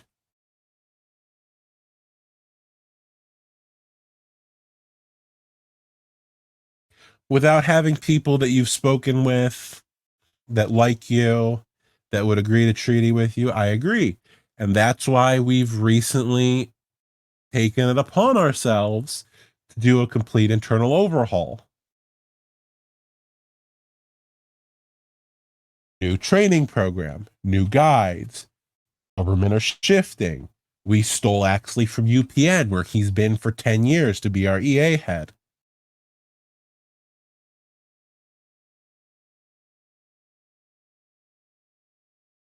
We're ready to internally be capable of then actually pursuing outside goals. Because the ultimate problem is if your alliance is not stable, and if you can't manage your alliance, networking won't do crap for you. You'll fall apart. He and Fark, who had tiering but fell apart regardless. So now that we've got this kind of internal system gained, now we can begin looking and discussing with other individuals. Just getting the name out there. Is Starfuse still listening? He is. Yes. And so I want to make this clear, regardless of if House Stark was still listening to my every word or not. We are kind of happy where we are with House Stark. Actually, more than kind of happy. We are satisfied with where we are. We're not looking to jump to a different prop. That's not of interest to us right now. But is opening the doorways for when we become a sovereign, complete alliance without a protectorate, opening those doorways to M levels, discussions, that kind of stuff, reasonable. Completely agree with you. That's why we've got our internals in work now, so that we can pursue the rest of it down the road.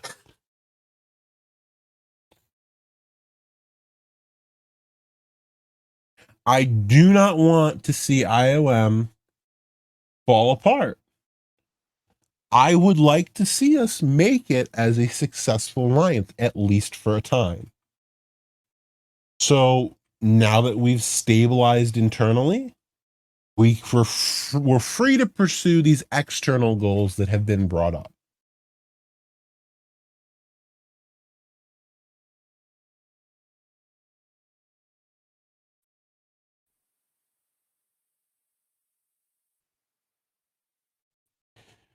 So I'm going to pull out the tried and true final call, politics and war.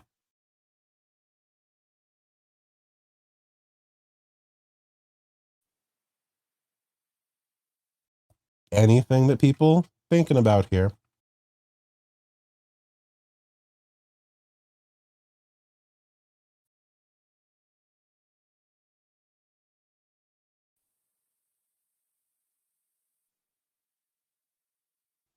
No one's got anything for me?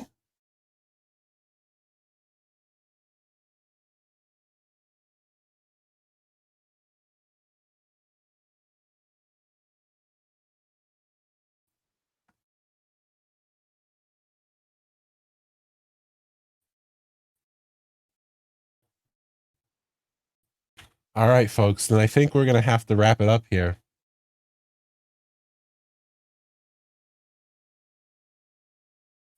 It's been a pleasure. Thank you all for listening. I will say, coming soon, we're going to have a show. We're going to try to get Village on it in Ron with Sly Wolf, where we review game suggestions again and go over that stuff. I did that before. We're going to do it again. Sly Wolf's going to lead here. So, not here, but he's going to lead that show. So, make sure to tune in there. Make sure that you go to Ron and buy image embed perms and as many ads as you can possibly afford. And with that, I bid you all good evening and farewell. Have a wonderful day, wonderful rest of your day, wonderful evening. And may all of your war dreams come true. Blood for the blood god. Right? Except war has been suspended indefinitely. All right, folks. That's it. Oh, you know what I forgot to do here? Let's see. Where's Kev's not still here, is he? Okay, let's see if we have the whatchamacallit. The song. The one and only. Let me see. Do we have it here? My search Bandcamp. Whoops, that's not it.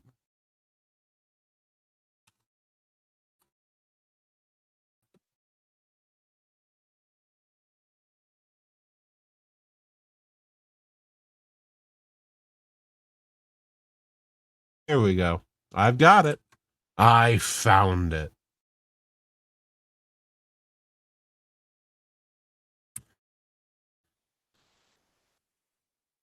Oh, no, we don't want this. We want this. Here we go.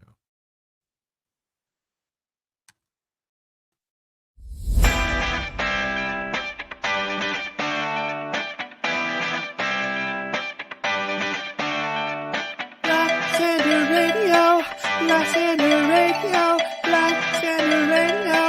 Yeah, here we go. Lysander Radio, Lysander Radio, Lysander Radio. Yeah, here we go. Lysander Radio, Lysander Radio, Lysander, here we go. Now watch him go.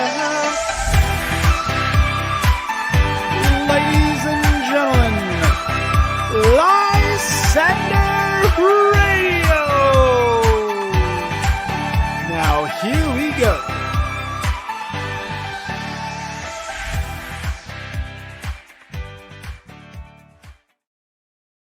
And good night, my friends. We'll see you all around.